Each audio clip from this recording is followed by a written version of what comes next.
The Spin-off Podcast Network. This episode is brought to you by Tic Tac. Minty, refreshing, classic. And it's not just the Tic Tac mints. It's the new track by Kanice with beats that'll leave you feeling as refreshed as a Tic Tac and a vibe that'll take you on a ride through 100 layers of flavor. Does it get any fresher than this? Tic Tac, enjoy the bright side. That 100-layer joyride. Pop one, let's paint the town. Freshman flavors all around. Take a ride on a Tic Tac. Pick up a pack of Tic Tac mints today. Okay, again, none of this can be used. This is not, we're not turning into one of those things. Like, where we're all about, oh my God, yeah, Shakespeare was really trippy. A lot of Shakespeare was like he was on drugs.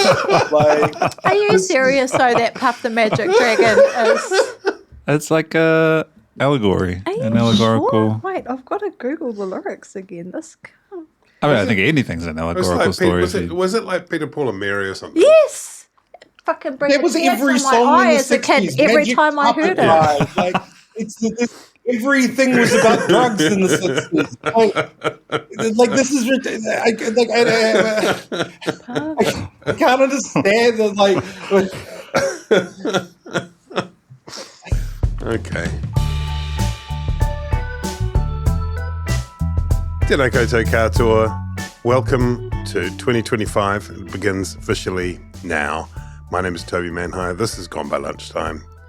With me, Annabelle Lee-Mather. Kia ora. Kia ora. Are you well? I'm very, very well. Great. You look fantastic. As indeed does Ben Thomas. Morena, Ben. New year, new me. It's all different now. Trump's been sworn in as president again. Slurs are legal. Humour is back, and we're all jocks now. Yeah. There was a terrifying moment when the tech oligarchs were all like messing around the new president, and Vivek Ramaswamy was saying we should all be more like Screech from Saved by the Bell.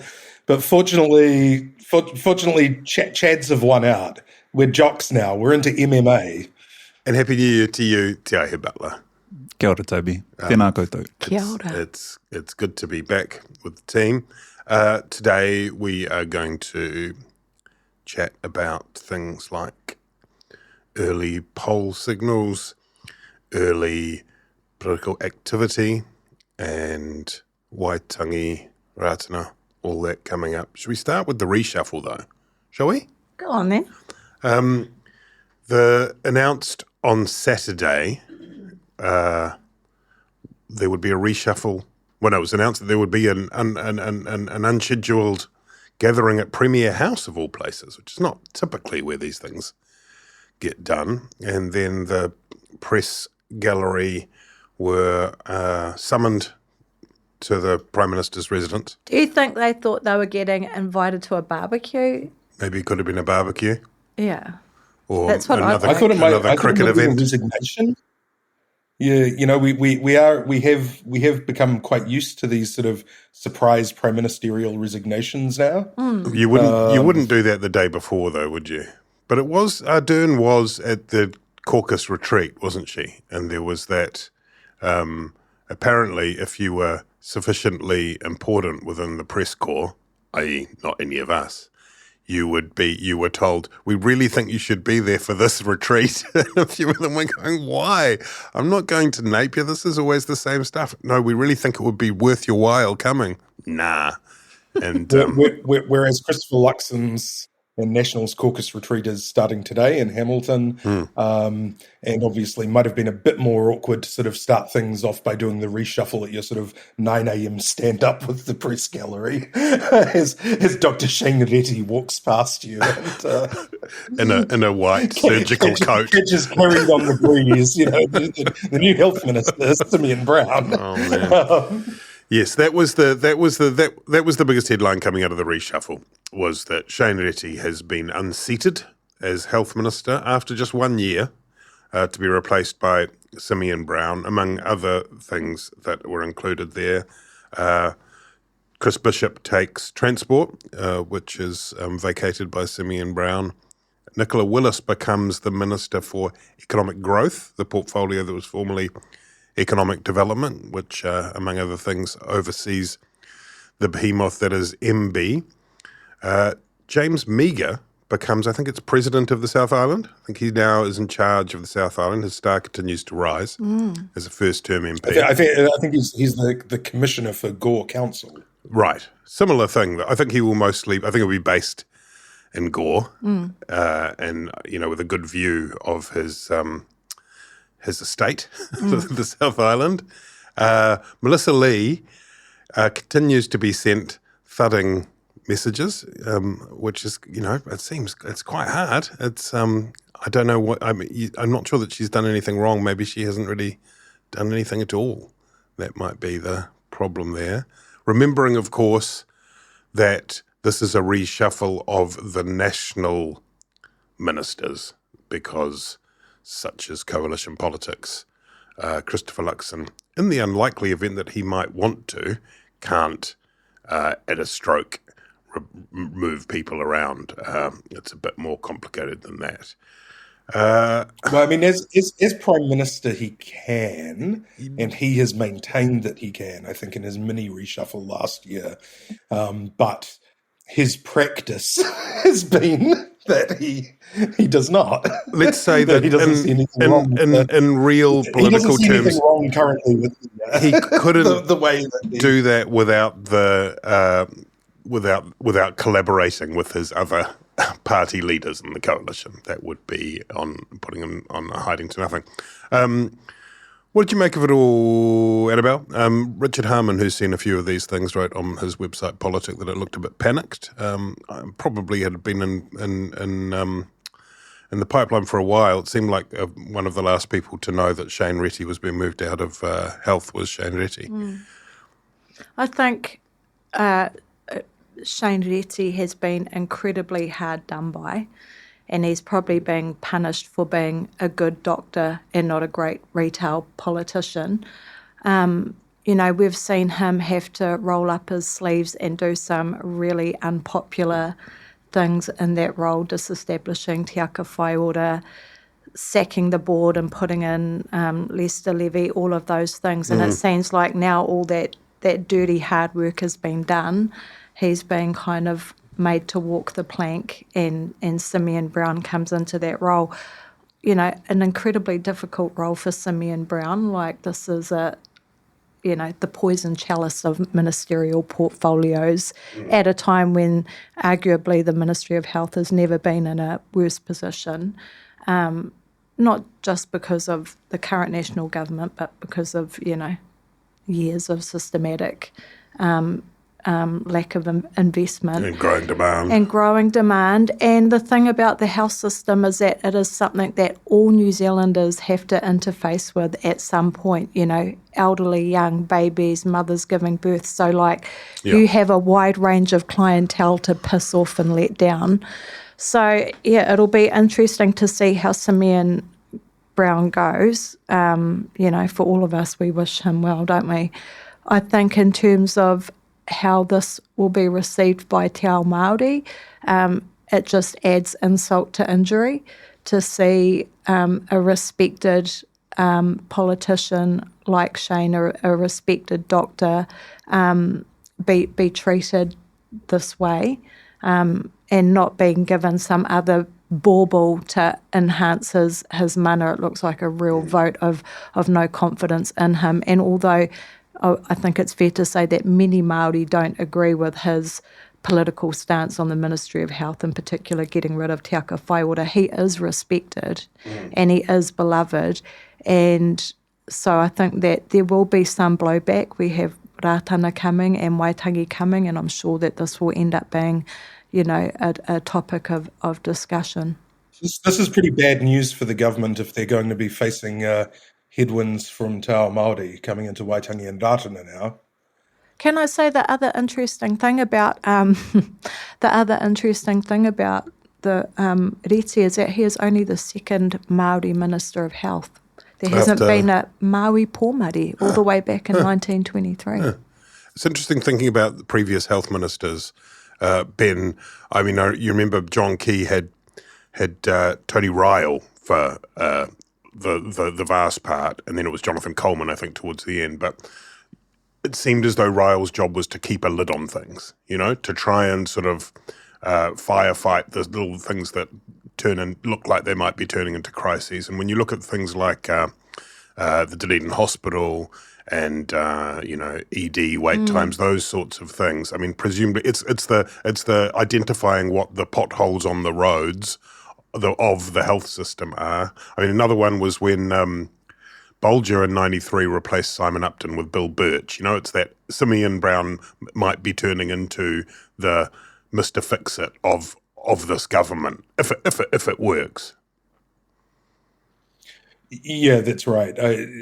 Health in terms of who is capable of dealing with and, in Luxon's words, delivering in health and executing, there's two parts to it, right? And the first is somehow whipping Health New Zealand into shape. I would slightly disagree, Annabelle. In terms of Dr. Shane, I think he certainly did a lot of heavy lifting, but I certainly don't think we'd characterize it as the hard part is done now. I think the heavy lifting was to sort of lift up this giant rock. Not the hard part, Ben, but the unpopular stuff. The Dunedin Hospital stuff, the getting rid of Te Aka Whai Order stuff, the nixing the entire board, like unpopular, not necessarily hard. If you know what I mean. Yeah, I think there's plenty of unpopular decisions still to be made. I don't think someone needs to worry about that. But there is sort of whipping this basically formless, inchoate mess of an organisation, which is Health New Zealand, into shape, which is technically the responsibility of Lisa Levy, the commissioner, but the minister will have to play a big role in that. Getting primary care into a better sort of shape as well. But the other thing is instilling confidence in the public. So Shane Reti he certainly was doing a lot of work in that portfolio. He wasn't necessarily, he did seem pretty MIA in terms of communicating that to the public and keeping people sort of informed about what was going on. Health NZ just seems like this ever-deepening mystery in terms of its finances and what's sort of happening there. And part of that is just because it's so incredibly complex. But Toby, sort of as you said, Simeon Brown is very, very good at these narratives. Who knew that we were almost in danger of falling into one big giant pothole throughout the country until Simeon let us know. And then he turned it into a major issue. And then since becoming Minister of Transport, no longer a major issue, sort of problem solved, hands dusting in the air. So what is it? Is it waiting lists are the pothole, in terms of that thing? Because as a communication device, potholes was a successful one in the way that road cones is another one that people immediately understand, and the symbolism is really straight in front of you. Is it waiting lists? Well, that's what he identified on RNZ the other day, didn't he? He talked about waiting lists and how long it takes. And he's right, it's terrible how long people have to wait to see their GP now, particularly in rural areas. And that was certainly one of the ones that he identified on RNZ and talked about, his grandfather who lives in Waitangi having to wait a long time. So, I think he's good at simplifying those, those key kind of hotspot issues, hot button issues, and, in a way that everyone understands and can relate to. And the proof will be in the pudding, I guess. Yeah, and imagine that. You're a standout performer in the first year. You've handled these not necessarily, somewhat complex portfolios like retooling local government, getting in the Three Waters replacement, transport, and renaming the road maintenance fund, but also putting in place at least something of a plan for some of these large infrastructure projects, trying to get in the tools for things like congestion pricing, really getting through a lot of work in a very competent manner. And your reward is that you're put in charge of Health New Zealand. Well, this is it. There's a huge difference between filling in potholes and increasing speed limits and, ticking some boxes on some infrastructure stuff and dealing with the complexities of the health system, the losing nurses overseas, pay, illness, or kids, all of it, it's so much harder, isn't it? Mm. What do you make of this, the South Island thing? It's obviously, and I think they would probably acknowledge this, it's about making sure that there is representation for a part of the country that doesn't necessarily have that many MPs and that many senior MPs in government, certainly. I think Matt Ducey is the other one in cabinet. But he's in cabinet. The few outside cabinet, Nicola Grigg and Penny Simmons. But it also, we have an Auckland, Simeon Brown, I think, retains his Auckland Minister for Auckland warrant. But I'm wondering, what about the rest of it? What about people outside Auckland and the South Island? Do they get, where does this end? Where does it end? Do we carve it up like the New Zealand domestic cricket have central districts, northern What if we districts? sort of divided it up and, so that we could be so that everyone could get representation, we divided up the country into groups of, say, maybe about 60,000 voters. What would you call like those? electorates What would you or call something, those? like election spaces. It sounds too complicated, I reckon. It's too hard. I don't want to sound too long in the tooth, but anyone who is listening who remembers Judith Tizard, the long-standing Auckland Central MP, and Helen, who was basically a minister in the fifth Labour government, because she was Helen Clark's friend. And the Auckland portfolio was created for Judith Tizard, who I think previously had been known as the Minister for Knitting or the Minister for Hors d'oeuvres or something like that. And so I don't, these are fake. There is, the Auckland portfolio. Well, wasn't she involved in, making the Britomart refurb happen and various other things with the Super City? I think, maybe there was some stuff that happened there. Obviously, I'm far too young to know anything about any of that. Same, so I don't even know who he's talking but it's about. always so lovely to hear Uncle Ben when he comes over and starts tugging on his pipe. Yeah, look, I mean, these things Stroking are his fake cat. portfolios, right? Michael Wood, the Auckland portfolio was revived and given to Michael Wood, a great choice there, apparently, in hindsight, by the previous Labour government, because they could see that they were losing touch with Auckland during COVID. South Island, probably a few grumblings from the electorate organisations down there. Why have we only got Ducey in cabinet? Where are the other mainlanders? And so this kind of bone gets thrown to them, and also Meager, rising star, right? Yes. I don't know if Totally. Hopefully people who are listening to this have heard Toby's excellent interview and Gone by Lunchtime special with James Meager, pre-promotion. I mean, the guy is basically, in a very qualified sense, the New Zealand Parliament's Luigi Mangione, in that he can't take a bad photograph. He just, in every interview, every speech. I was like, where is he this just going? comes across so well, and he pitches things so perfectly in terms of his sort of delivery, his understanding of the brief, the mission, like the guy is real talent. And so I think if nothing else, that should sort of assuage the South Island worries. Because that is a guy who is definitely going places. Totally agree. Very exciting for James Meager. And Clearly, of course, sorry. Clearly, up and coming star, all of those things. In terms of this portfolio, though, I can't help but think that this is the bone you throw to the South Island when you have cancelled their ferries and you're not going to upgrade their hospital, and that this is a little bit of window dressing, damage control, and will it actually be enough to satisfy the people of the South Island? I'm not sure that it will, and the problem that they have is that, the ferries, the impact of the ferries touches on their key support base, farmers, and that who want to get their product up to the North Island. I think the difference with Auckland and the South Island is, Auckland is the kind of engine room of the economy, and it's absolutely forked.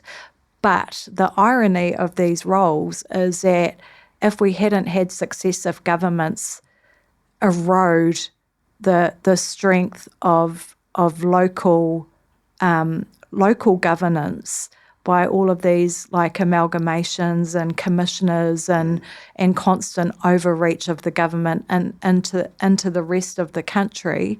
If we had stronger local government, then we wouldn't require a minister for Auckland and we wouldn't require a minister for the South Island. Worth just stating briefly before I return to that in case you haven't been paying attention, Meager is also the chair of the Justice Select Committee, which is hearing, among a squillion other pieces of legislation, the Treaty Principles Bill, and Select Committee members are not, Cabinet members don't typically sit on Select Committee, so that's one of the balances that they've had to make there, so that he doesn't sit inside Cabinet, but he is so taken together, that definitely does confirm that where his trajectory is.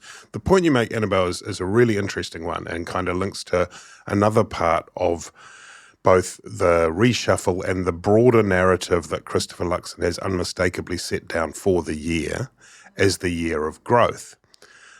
Nicola Willis having that new title and a really, really clear and strong emphasis on growth as what is required. We've talked, Christopher Luxon has talked a lot about mojo. It's all that. And one of the big concerns in the poll that we'll come to in a minute is the mood music of a line going the wrong way in terms of people's view on the right direction, wrong direction. When you look at the local parts of the country, like Auckland over the weekend, there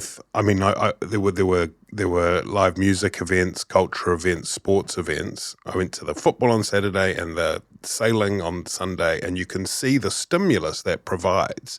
And when they want that economic growth, the challenge that is faced is they've at the same time sent this message to councils that you need to stick to your knitting. You can't do anything else to.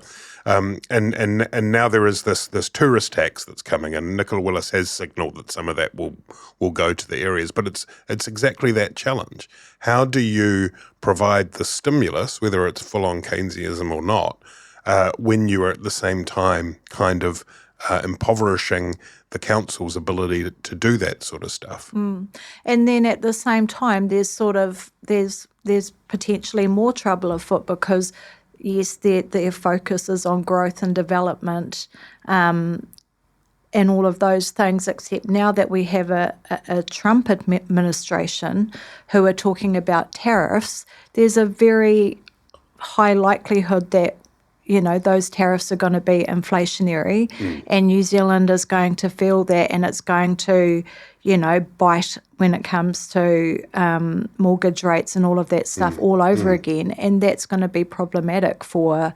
Luxon and something that he has no control over whatsoever. Yeah. They were very good at blaming the last government for inflation and the rise in interest rates and all of that. In truth, very little of it was able to be controlled by them, and they're going to experience the same thing. So there's this confidence in this year that they're lowering interest rates as they start to lock in and people refix at lower rates, Ben, that people start to spend more money and that confidence begets growth and growth begets confidence and all that sort of thing. I was reminded when it was described as the year of growth as the year in which, I can't remember which one it was, but it was at this point of the year that it was coined. I think it was Andrew Campbell's idea. He will take that on board. He'll own that, to Jacinda Ardern, that we call this the year of delivery. And, great, you put that stake in the ground and you will be measured on it. And as Annabelle says, you would expect the way the cycle moves that we will have a year of growth. But there is global weather about which, not much that can be done. Well, this seems to be part of the problem, is that we have sort of internalized these kind of basic economic lessons. And one of them is the economy is cyclical. And you sort of saw this, during COVID, stock market crashed right at the beginning. Then people made these massive, gains. And so now every time there's a downturn, people who learned that lesson go, oh, I'm going to buy the dip, I'm going to make money, now they're cheap. I'm getting bargains.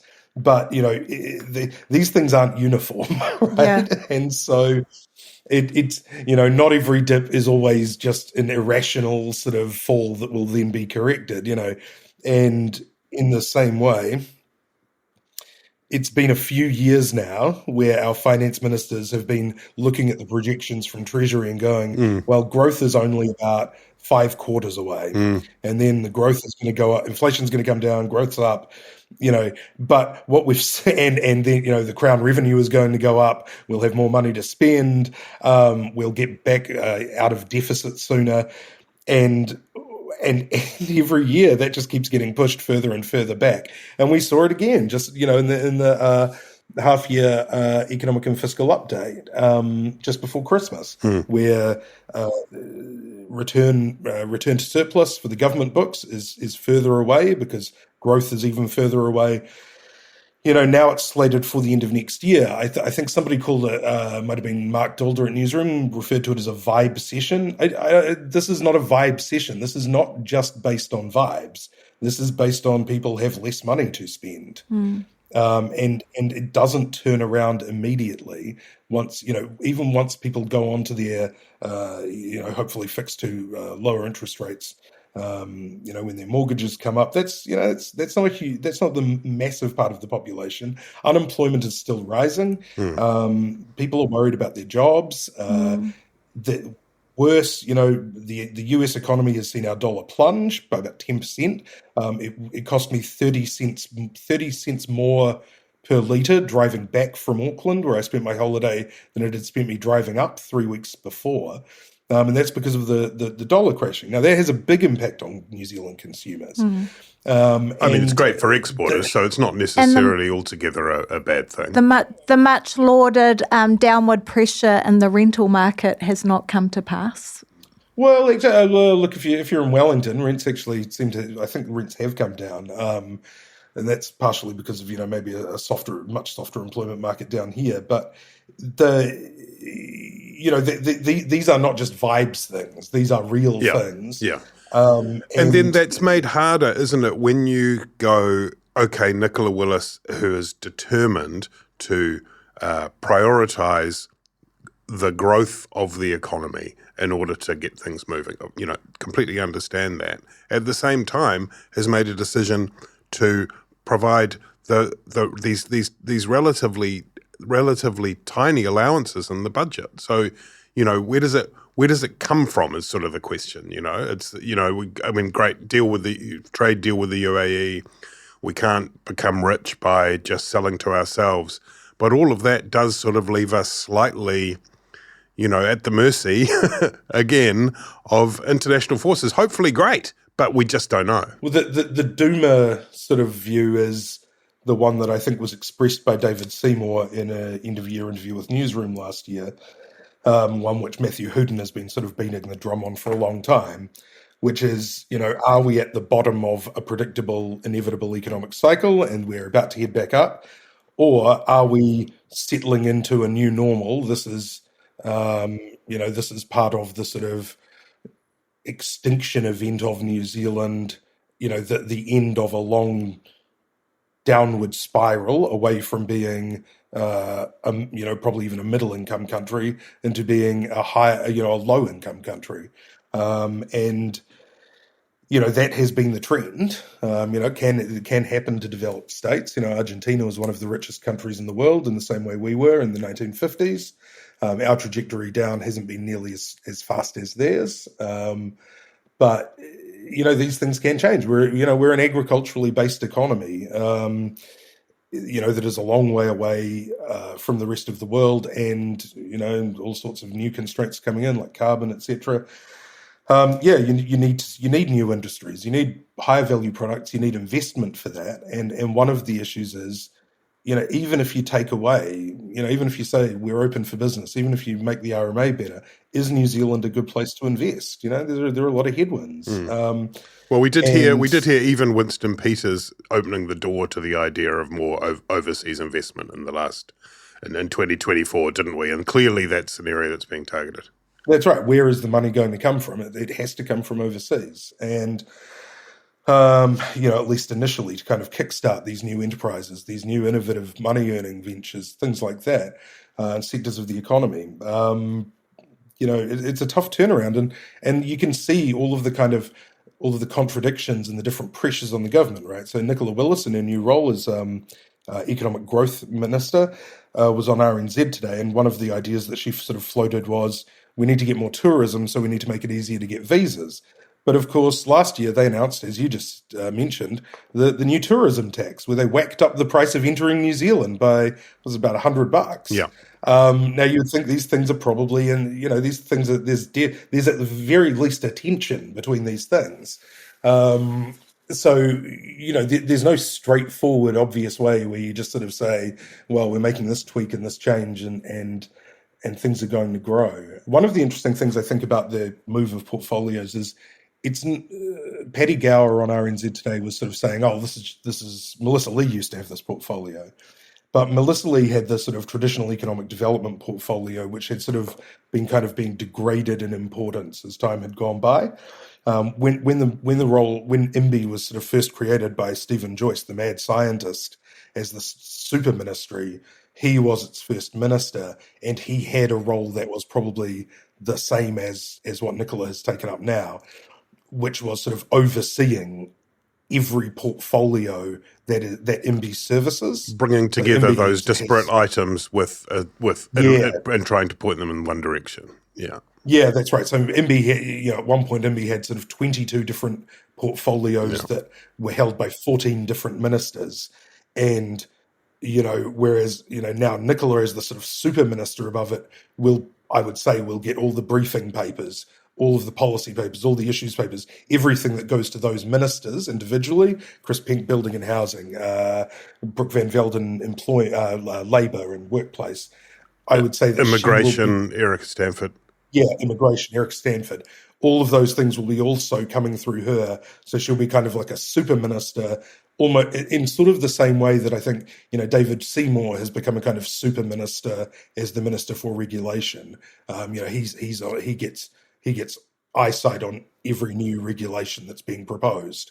So yeah, it's really interesting seeing how this kind of power is kind of consolidated up the top as the time goes by. Just returning to that poll for a moment, it's one poll, and it's always worth noting that as the one that has emerged this year so far, though, Annabelle, it must have delivered a bit of a shudder down the spine for the National Party, certainly, down 46% into a number beginning in 29.6.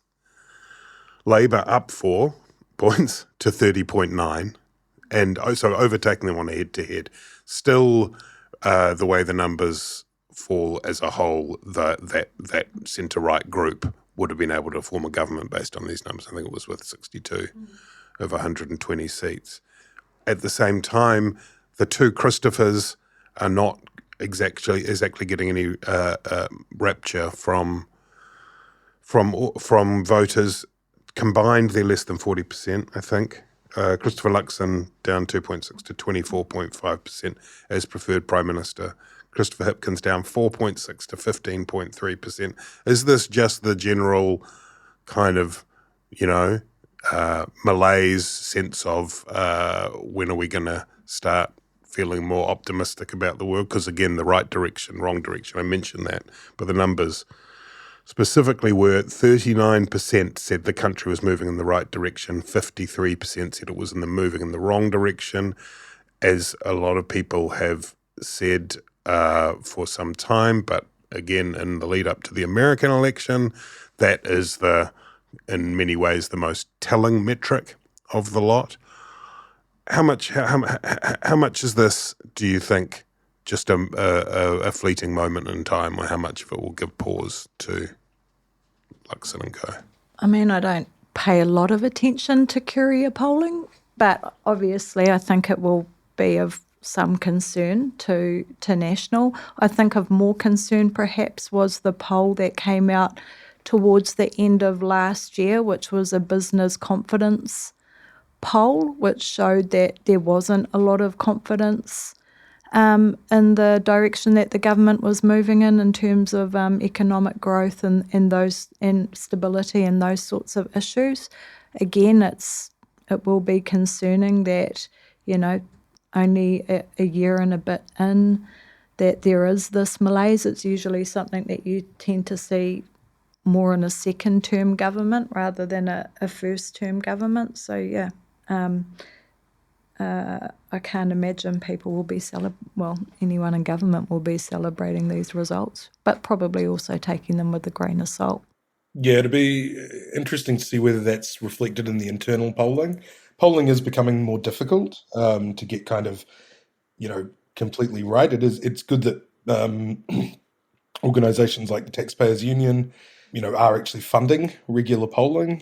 Curia is a very reliable and reputable firm. So it is hard to say, is this an outlier, or is it off by a few points? But the trend, it's in line with kind of some trends, at the end of last year, which was National sort of in the doldrums, and that's kind of their cross to bear as the largest party in the government. They own the economy is an issue, whether it's their fault. So things like, the dollar plunging in the last month, that's nothing to do with them really. But that's going to make things tougher for consumers, and that's going to be reflected in the polling. What'll be a concern is that normally I think, when I was working in politics, the summer break was really seen as a bit of a fire break. You could kind of reset from all of these troubling issues in the past, and, people would go outside, touch grass, to use the modern parlance, spend time with their friends and their family, and realise that they weren't actually too worried about all the things they'd gotten head up about during the year. Whereas here, this year, a lot of people spent their summer break doing submissions on the Treaty Principles Bill, which is then spilled over into all these other things. The regulation, the Regulatory Standards Bill, consultation by the Regulations Ministry received 23,000 submissions. Now, I think that is more than they were probably expecting by a magnitude of about 1,000 times. It'd be interesting to see how some other bills, like the Social Security Amendment Bill that also closed around that time, whether they had sort of elevated levels of interest as well. The other thing is that, we had bad economic indicators coming into the holidays, then things like, petrol going up just as you're doing, long cross-country trips and things. And the stresses of the season financially on everybody, if particularly if things are not going well otherwise. It doesn't really have seemed to reset much, and I think that will be a real issue for the government, because they're going straight into they will have thought we'll refocus on the economy and that kind of thing at the beginning of the year to and in part that will get attention off treaty, Waitangi, that kind of stuff. But now, economic bad news, and now they're going, full force into the Māori political calendar. So, yeah, tough time. Certainly it seems likely that the thinking, Annabelle, in terms of doing the series of events, which is the weekend's reshuffle at Premier House, the caucus retreat, Christopher Luxon's State of the Nation speech, which he's delivering tomorrow on Thursday. All of this is in part designed to command the narrative such that much of the commentary was, every year the political calendar begins with Ratana, and then we go to Waitangi, and at the same time all the treaty, the Justice Committee is sitting looking at the treaty principle. It was as if to say, no, we can set the agenda slightly differently. The Waitangi thing, interestingly enough, we're about to have the 9th birthday, incredibly, of this podcast, which because Waimihia must be. Waitaki. Oh, sorry. Waimihia is She came second. Yeah. The subject of the first podcast that we did was John Key, will he or won't he go to Waitangi? And it turned out he didn't that year because of the TPP. Amazing. And Helen Clark didn't go to Waitangi for at least a couple of times. How important is it, Christopher Luxon's decision not to go to Te Marae, but instead to go elsewhere to other commemorations? I think, in the long arc of history, it doesn't matter a whole lot, except that, in my view, in my humble view, the Prime Minister should always be at Waitangi because it's a day that commemorates the partnership between the Crown and Māori, and as the head of the Crown, that's where the Prime Minister should be, in the tūranga waiwai of Te Tiriti or Waitangi. I know the Waitangi National Trust has expressed their disappointment that Luxon has chosen not to go. I think given the political cauldron that is bubbling away at the moment because of this government's political agenda, that he has a moral obligation to go to Waitangi and to participate in the debates that are happening about the Treaty Principles Bill, the Regulatory Standards Bill, all of those things. I also know that there's a large number of people in Ngāpuhi who actually are quite excited by the idea of having a Waitangi Day that doesn't end up revolving around the politicians, although I'm sure it still will, where they just get to celebrate being the kaitiaki of our founding document and enjoying all the wonderful things that happen at Waitangi. But, you know, my view is that, you know, it's not a good look in the short term. It's not a good look in terms of strengthening the relationship between Māori and the Crown at this very divisive time. Will it have a long-term impact? Not really, by reputation only, I guess.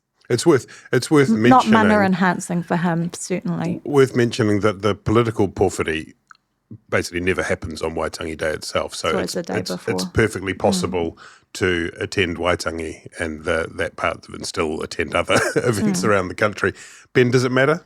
No, look, comes a time in every Prime Minister's life when they want to dodge Waitangi. I mean, it's not as bad as it used to be, but, you know, because I think now they do bypass Titi, which really was just a sort of... Sorry, the Upper Marae is where the events take place these days, don't they? Yeah. Yeah, the Trust does much more dignified sort of porphyry, which, you know, I think greatly elevated the event. Look, maybe he just didn't have time to write a speech. You know, maybe he's like, I don't know what I'm going to say. He lost the file, you know. That's right. Fuck. But I mean, sorry. So it's kind of a bit of a joke, haha. But also, sort of in a way, kind of points to another thing, which is you sort of know what he's going to say. You know what the reaction's going to be. So in terms of dialogue and discourse, I don't actually think we're tangibly missing out on anything. I think sorry, Ben, to interrupt you, but can I just say about that, that's always the issue, though, is that people think that it's like, well, what are they going to say? And it's like, it's actually not about what the prime ministers or the politicians say.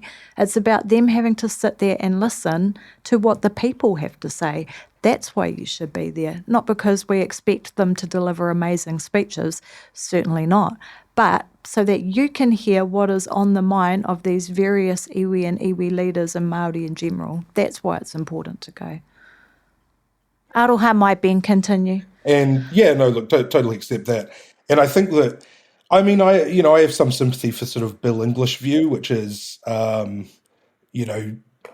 it would be, I think, it could be nice for the Prime Minister to sort of spend time at different, with different iwi and different rohe during Waitangi Day. Bill spent it at Orake with Ngāti Whātua Orake, and giving a speech that was praised by Simon Wilson. And glowing appraisal. I don't, have we heard whether Luxon is going to any Waitangi event? Or yes, he said he will. So the release said that he will. He will be, attending events. I'm so fascinated by this. How he said in that press release, "I've been invited by a number of other iwi to attend their celebrations," and I'm like, who are these guys? Well, who are these other people, and how does the other iwi feel about them? Playing out of fair in Western Springs for Laneway, so I can imagine that he will be excited about that. Yeah. Because, sometimes you can avoid the trouble by going, and this has been the thinking in the past, Helen Clark's like, I don't want to be abused, I'm going to go somewhere else. John Key's like, I don't want to deal with protesters, I'll go somewhere else. But the current feeling, and you see it with the, 900 million submissions or whatever to the Treaty Principles Bill, is that I don't know if there's anywhere that he's going to get a good reception by, the wider membership. There are a lot of iwi who, do respect the Crown, the office, the partnership between the Crown and iwi that is in the treaty, right? And you will always be treated with respect, as the Prime Minister visiting most iwi. But in terms of the wider membership, I don't know. I think I think there's trouble getting to Solar Salou if you're the Prime Minister this time. All right, that's enough. We've completed one podcast for the year, and we might do some more. Oh, if you've hung around this long, then you're probably sufficiently interested in knowing we're doing an event at Q Theatre. Tickets are actually going quite quickly. There's not all that many left. Oh, yeah, when's that? It's on April the 9th. Oh, yeah, I'm going to pop that on. April the 9th. They're both putting it in their diary now. This is really the level of professionalism 9 years in.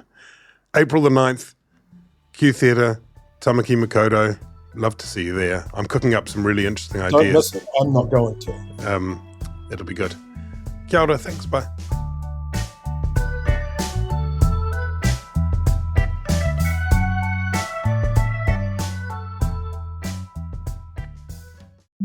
The Spin-off Podcast Network.